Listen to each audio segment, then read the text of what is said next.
Week 2 of the NFL preseason is upon us. Here are the 4 players that you need to keep an eye on this week. All that and more in this episode of the Locked On Dynasty Football Podcast.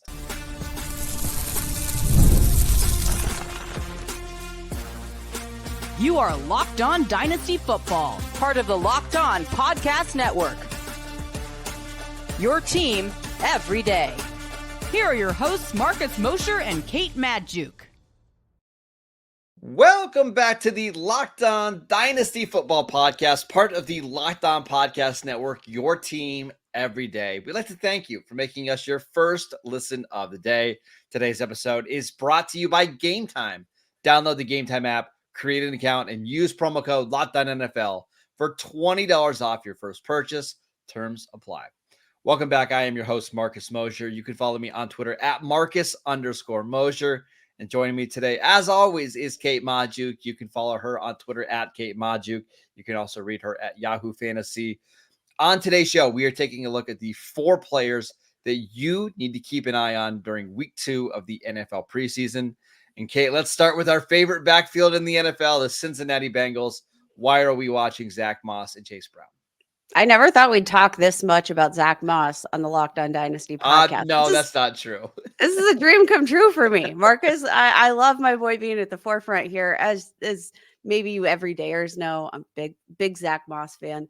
And now he gets his opportunity. Now, I will say, like, the narrative to start training camp, it very much seemed like there were question marks, but the momentum felt like it was kind of backing Chase Brown as the potential, like, true lead back in this offense. And as time has gone on through training camp, through the first week of the preseason, it feels like that's not such a foregone conclusion. Now, Chase Brown did play all of the snaps with the first team offense. So, like, he is clear cut, a starting option within this team. But what's interesting is that Zach Moss missed that game due to illness. He is now back. He's fine. But once he returned, he's running with the first team, as is Chase Brown. So, like, this preseason game could give us a much more insightful look as to what we're expecting from this backfield, because, like, Chase Brown with the first team offense wasn't anything special. This is where it's I don't necessarily care about the stats, right? I care about the role. Is it Zach Moss that's coming in on early downs and Chase Brown who's replacing him on passing downs? Or are they just rotating? Is it Chase Brown on first down and then Zach Moss in goal line? Like, this is a good example of the preseason stats don't matter, but the roles do. And I think we're going to find out more about that on this weekend when the Bengals play. Now, no Joe Burrow this week, so it's going to make things a little harder to decipher. But it does seem like Brown and Moss are going to play. And maybe this will give us a little bit of a clue as to how the Bengals view this backfield, because right now, I don't think we have any clear-cut answers. Yeah, I think this will be a very insightful mix. And this is probably the one battle that I'm, like, watching most closely, because it really does feel like it could go in either direction. Now, I've been on record. I think even if they split the total carries 50-50, that Zach Moss is still the guy that I want to own in terms of his just projected usage for the red zone. And I think that that's if I'm the coaching staff, he's my preferred red zone option. Was stuffed at a lower rate last year, was more productive, on short yardage situations than Chase Brown and his limited, opportunities in that area. Again, though, they're very different running backs. Like, maybe the answer is both. I was just going to ask you, do you think there's a chance that the answer is neither? It's just that Moss gets a lot of the touches, but he doesn't get enough receptions to kind of give him that weekly floor that you would like. And Chase Brown gets the receptions, but he doesn't get any of the touchdowns or any of the rushing work, kind of rendering both useless. Like, is there a possibility that happens as well? So I think if I'm projecting right now, and this is like the worst case scenario in my head, probably, but, like, would it surprise you at all if the usage kind of shakes out as a Najee Harris, Jalen Warren type of situation? No, I think I think that's a very fair comp. And what we've seen in that one is Jalen Warren's the more explosive back, but Najee ends up being the guy that you want. He's kind of unspectacular, but he just grinds his way to like 1,200 total yards, 1,300 total yards every season. And Um, Najee was the RB20 last season. and you just never felt great about it either, because there would be games where Warren was just, he was on a heater, right? And that was the guy that the Steelers were running with. And then there's other games where he fumbles and doesn't have a role at all, right? So that's what I'm hoping this doesn't turn into, because that's my fear, is that we get something like that. But what I'm saying is, even if it does shake out in that direction, right? Like, Najee Harris was the guy that you generally wanted to roster on a week-to-week basis. Like, Jalen Warren, most times you got around 6 to 10 fantasy points. Najee was the guy that more consistently posted like 10 to 15 fantasy points. Right. And that was just because of the fact that he was the preferred option in scoring scenarios. Not that there were many, but like that, Zach Moss is the Najee Harris in this situation for me. Chase Brown, I still don't think there's no universe where he's as exciting a player as Jalen Warren. I think Jalen Warren is a much better running back than Chase Brown. I'm just saying, Jalen Warren's a much better running back than Chase Brown. Like, Chase Brown has some really exciting breakaway potential, which I love, because he's a big running back, right? Like, usually big guys don't move like that. Big guys don't have that kind of burst, and that's fun to watch. But on an every down basis, I think Zach Moss is the better running back, and I think he's probably the more reliable option. So again, we're watching this closely, but I think there's a non-zero chance that this ends up looking like Pittsburgh's backfield. And if that is the case, then like, there still is a place for these guys on your fantasy team, and you don't have to prioritize either of them. Like, neither of them are being valued all that highly in dynasty leagues. So like, there's still value to be had there for me. I was hoping you were going to say like this could be like your discount version of the Lions backfield, with Zach Moss being David Montgomery and Chase Brown being Jahmyr Gibbs. But if you think that Chase Brown isn't even Jalen Warren, then obviously that's not going to happen. I disagree. I think Chase Brown can be a better player than Jalen Warren. I don't necessarily think it's happening right now, but I do think in time that it could happen. So I'm still happen now. When's it going to happen? He's in. Well, I'm saying, like, I think it could happen by the time we get to like October, November. Okay. Well, I think all things considered, Zach Moss right now, dynasty startup ADP RB39, and Chase Brown RB42. So like, again, you could theoretically have both of these running backs. And again, maybe one of them's not the right answer, but I do think that both of them have potential to return value that is above what you'd have to pay for them right now in this moment. All right, Kate, let's talk about a quarterback that suddenly became an instant starter, maybe an instant fantasy football saver. We'll discuss Sam Darnold and his fantasy prospects next. This episode is brought to you by Gametime. Gametime is an authorized ticket marketplace of Major League Baseball, which makes getting tickets faster and easier than ever before. Prices on the Gametime app actually go down the closer that it gets to first pitch. And with killer last-minute deals, all-in prices, views from your seat, and their lowest price guarantee, Gametime takes the guesswork out of buying MLB tickets. You can save up to 60% off buying last-minute tickets for sports, concerts, comedy, and theater events near you. And save even more with exclusive in-app deals on select seats ahead of the game or the event. And get this, you can save even more when you choose a section and let Gametime choose your exact seats. Take the guesswork out of buying MLB tickets with Gametime. Just download the Gametime app, create an account, and use promo code LOCKEDONNFL for $20 off your first purchase. Terms apply. Again, create an account, redeem promo code LOCKEDONNFL for $20 off. Download Gametime today. Last minute tickets, lowest price guarantee. Welcome back to the Locked On Dynasty Football Podcast. We'd like to thank you for making us your first listen today. Now make your second listen to Locked On Fantasy Football Podcast. Get daily insights to the best fantasy draft strategies so that you can win your league this season. Part of the Locked On Podcast Network, your team every day. All right, Kate, let's talk about Sam Darnold, who unfortunately is going to be the starting quarterback for the Vikings, not because he's a bad player or anything, but the bad news is J.J. McCarthy out for the year with a torn meniscus. You were hoping that Sam Darnold would win this job based on merit. Now it's due to injury. However, I'm kind of excited about Sam Darnold, and I'm excited to watch him in the preseason. I've got to assume that the Vikings are just going to give him a ton of reps in these preseason games, the final two, to get him ready for the season.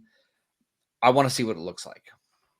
I want to see what it looks like. Now, I just want to clarify here for a second. Are you excited for Sam Darnold because you think that he could be a viable fantasy contributor? Yes. Or are you excited because of what he could deliver to the pass catchers? Like, is that what angle are you going at this phone? Both.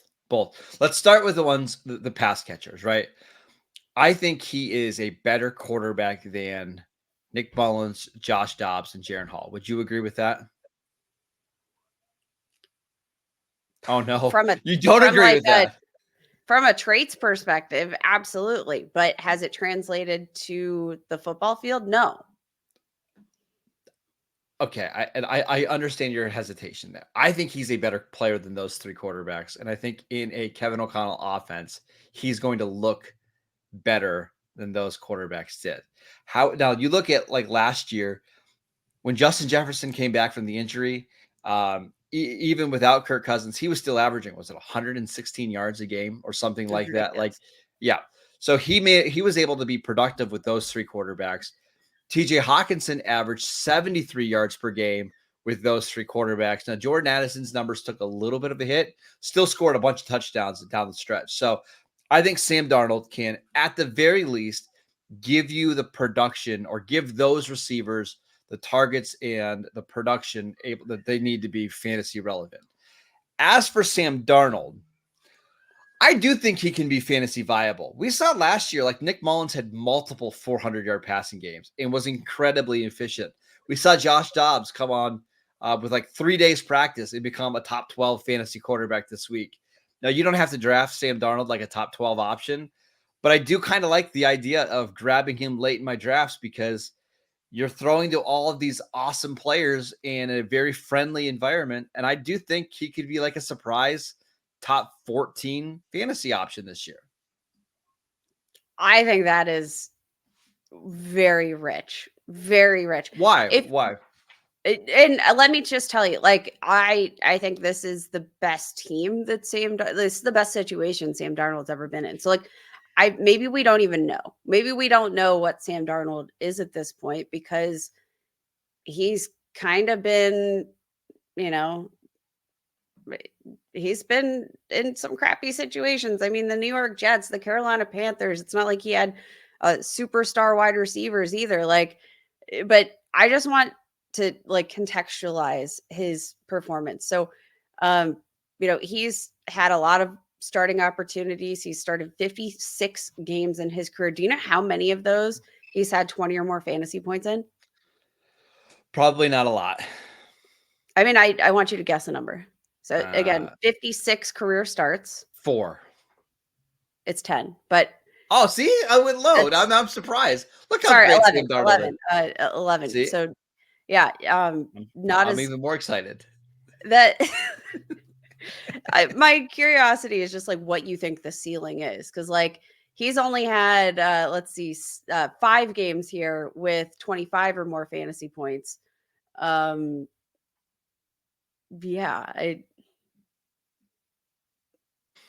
are you looking to get out of Sam Darnold, I guess? Well, okay. Kirk Cousins in 2021 threw for 4,200 yards, 33 touchdowns, and 7 interceptions. In 2020, 4,200 yards, 35 touchdowns, 13 interceptions. 2022, 29 touchdowns, 14 interceptions. I don't think he reaches those numbers, to be clear. I don't. Could he be a 4,000-yard passer? I think so. Could he throw for 24 touchdowns. I think so. And actually, he's A got some rushing. 4,000-yard passer, Marcus? Really? Nick Mullins had multiple 400-yard games last year for the Vikings. Nick Mullins, right? Who couldn't play anywhere else, was out of a job, looked horrendous. He goes into Kevin O'Connell's offense and suddenly he turns into Kurt Warner. Like I'm If he preparing turned into myself. Kurt Warner, he wouldn't have Well, it's lost it. I'm Okay. just saying this offense is very, very friendly to quarterbacks. And if you are a competent quarterback, and listen, we can have a debate whether Sam Darnold is a competent quarterback or not. But I do think playing last year in San Francisco, which is a similar offense to what he's going to be running in Minnesota, I do think it's going to help him. And I think this is obviously the best offensive line that he's ever played behind. This is the best set of wide receivers that he's played behind outside of San Francisco, but he hardly played for the 49ers last year. I wouldn't be surprised, Kate, if he has a Baker Mayfield-like season, because remember what we were thinking about Baker Mayfield at this time last year. It's, okay, this is somebody who got dumped by the Browns, got dumped by the Panthers, went to the Rams and had like one good game, and then he signs this deal with Tampa Bay that we thought was a stopgap quarterback competing with Kyle Trask, and all of a sudden he becomes a very fantasy relevant option. I wouldn't rule out the possibility. Very fantasy relevant is a little rich for Baker Mayfield. He had 3 games last year. 3 games as a QB8 or better. Right, 3. But where did he finish? Where did he finish among all? He finished 11th overall, but like in a season where you don't have this many quarterbacks going down with season-ending injuries. 100% agree. But my thing is, could Sam Darnold finish as the 14th quarterback this year? Because obviously we're going to have injuries again. But like I'm saying, could he be like somebody that is a high-end to mid-range QB2 in your super flex leagues? Maybe. I'm just not discounting it because of how good the weapons are here. That's fair. Now, I will say, I think if you are in a league that penalizes you a lot for interceptions, and I'm in one of them. I have a draft this Saturday, Kate, where it's 6 points for passing touchdowns, -4 for an interception. I'm just way more down on Sam Darnold. But if you're in these leagues where it's 4 points for a passing touchdown and only -1 for an interception, I do think Sam Darnold is somebody that I'm going to be more likely to go after and get, because I just think Justin Jefferson, Jordan Addison, and TJ Hawkinson, who it sounds like is going to be back by October, are just too good to not have this passing offense at least be competent. I'm more skeptical than you, but here's what I will say. Like, I am still excited to watch Sam Darnold, and I want to see specifically like the context of the play calling. Like, is this an offense where Kevin O'Connell looks to take the ball out of Sam Darnold's hands and rely more heavily on the run game? Like, I want to see how much are they giving and how much are they putting on Sam Darnold's plate?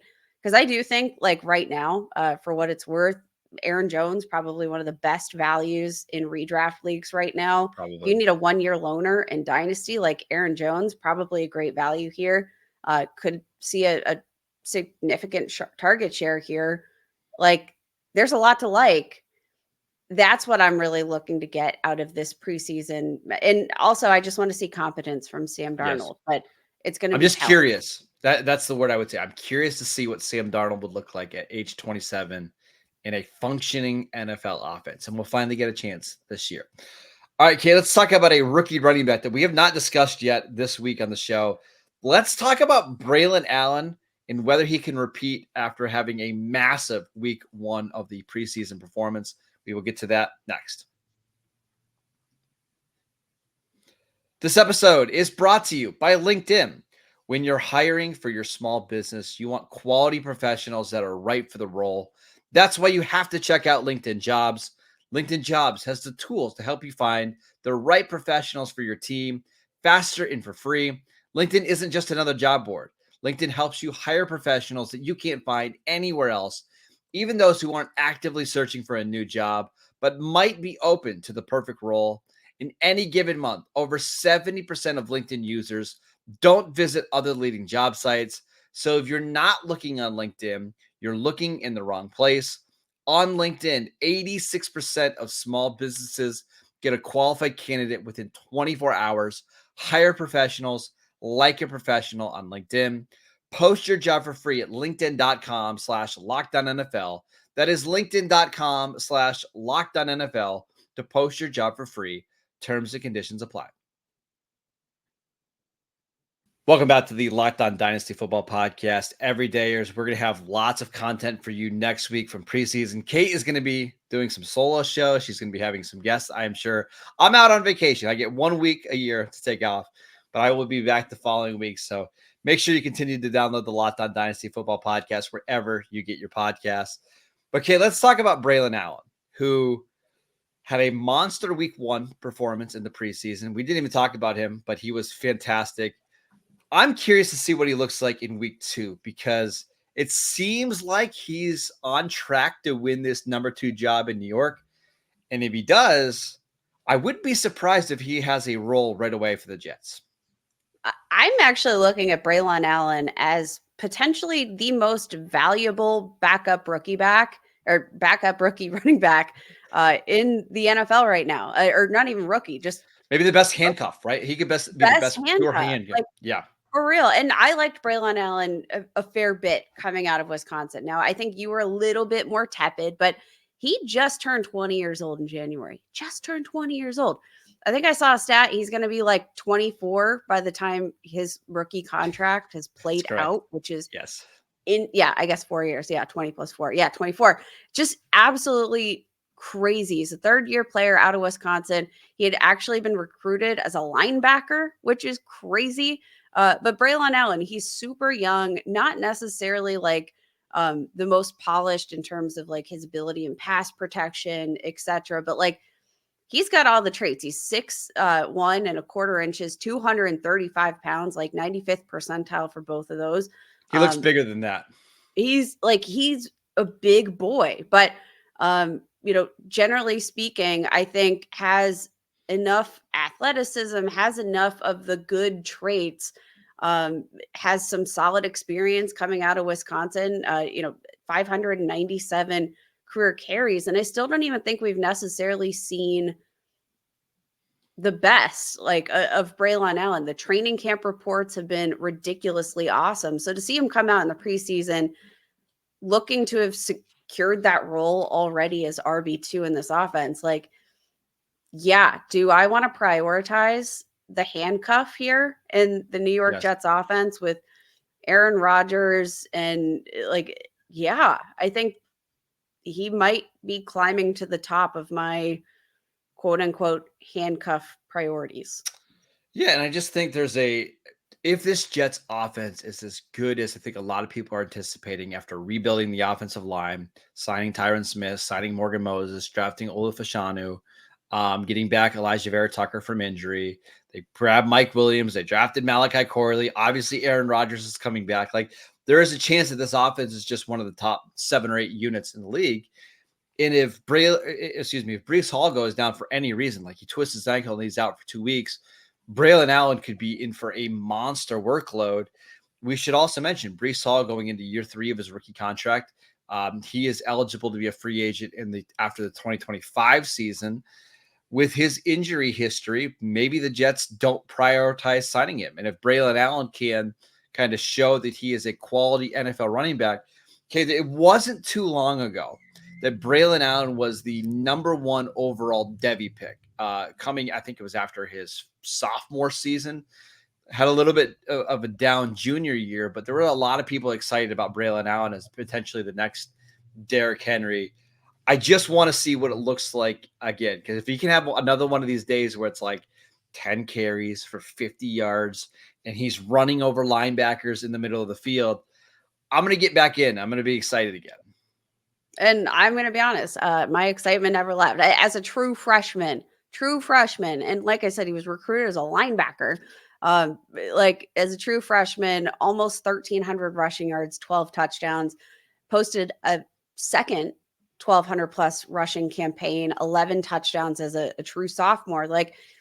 I do think there's some upside here with Braelon Allen. He saw an increased role as a receiver in each of his 3 seasons in the NCAA. he's again not all that refined, but he's 20 years old. Like, I know. I don't think we know what the ceiling was. And that's what part of what intrigued me so much about Braelon Allen in the first place was that, like, I don't think we know what his ceiling is, but I think based on what we saw as a true freshman, I think it's reasonably high. It's high. If he's fully healthy, it seems like he is. Go trade for Braelon Allen. He's probably going to be stashed on your bench for a long time. But, like, I mean, what do you think if Breece Hall were to go down to injury? Where do you think?